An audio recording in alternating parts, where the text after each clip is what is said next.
Spain's women's football team are heading home with the World Cup trophy. The team are due to land in Madrid this evening, where celebrations are set to take place. But the winners' 1-0 victory against England has been somewhat overshadowed by a controversial moment when the Spanish Football Federation president kissed one of the players on the lips as the medals were being handed out. Well, let's talk to Semra Hunter, the Spanish football journalist. Semra, good to see you. I mean, first of all, tell us about this extraordinary journey of Spain. It wasn't an easy road in any way, was it? It absolutely wasn't. And actually going into this tournament, so many of us here in Spain really didn't even think that they were going to do very well at all. A lot of that had to do with the massive fallout between 15 of the players and the federation, the coaching staff, a year ago. And it had to do with 3 of the captains when they lost to England in the European Championships. Afterwards, they came out, they said they had some major concerns about the way that things were set up and that they wanted things to change. They wanted things to improve because they really wanted to start winning things. So 15 players had sent a private email to the federation basically asking for professionalization of the situation and the setup, and they responded in really poor fashion. They came out publicly, leaking some of the information, called them children and spoke in a very condescending way and said, we don't want anyone here who doesn't want to be here. So rather than listening to them, they decided to back the coach and didn't allow for those players to come back to the national team. Some were called up. 3 in the end did go to the World Cup and helped Jorge Vilda, the coach, to glory, but he took a lot of inexperienced players that had never been at this level before and those who were not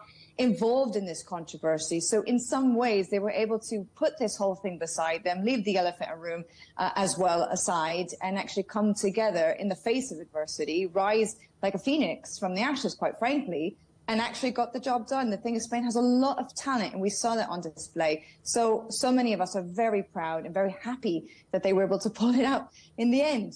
Globally, what does this victory mean for women's football? Globally, I think more than just Spain, the tournament itself is a really big win for women's football because we saw how competitive it actually was, and we saw how many nations have massively improved the level of their teams and the talent and the quality as well. It's not just the US winning the World Cup all the time anymore. Now they have really stiff competition. As we saw, they were eliminated very early. And so that's really nice to see as well. Spain winning the World Cup for the very first time for the women's team. It shows that women's football is very much on the rise here in Europe as well. England has been a bit of a trailblazing country in that regards in Europe in helping to really promote women's football and to grow the game. So I think it has been a massive win overall. There have been record-breaking attendances at the World Cup itself, but as well across television, across the world. There have been so many different people tuning in and showing their support for this tournament that I hope anyway, that really this could be a massive turning point, a watershed moment for the sport in helping to continue its popularity and its growth going forward. And what about this kiss? That's caused a certain amount of discomfort and disquiet, hasn't it? Massively. And actually, the backlash has been really, really prominent here in Spain today. There have been massive waves of criticism towards the president, confusion as to why he would even do that. It's incredibly bizarre. You had one of the ministers in the government, I think of equality, come out and say that this is actually sexual abuse. You can't do that. This is a boss kissing one of her employees and without consent. Therefore, there can be some very severe consequences. Obviously, she would have to make a formal complaint.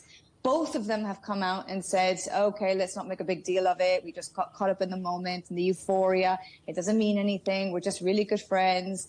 But at the end of the day, it was very uncomfortable. I think even for Jenny Hermoso, the player that was kissed by the president, it was wildly inappropriate. He has since come out to apologize because it was demanded of him by members of the government.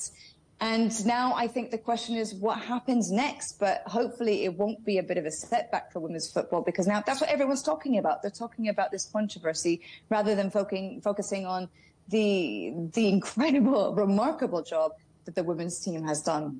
Semra, good to talk to you. Thanks very much for coming on the programme. Semra Hunter, the Spanish football journalist and commentator.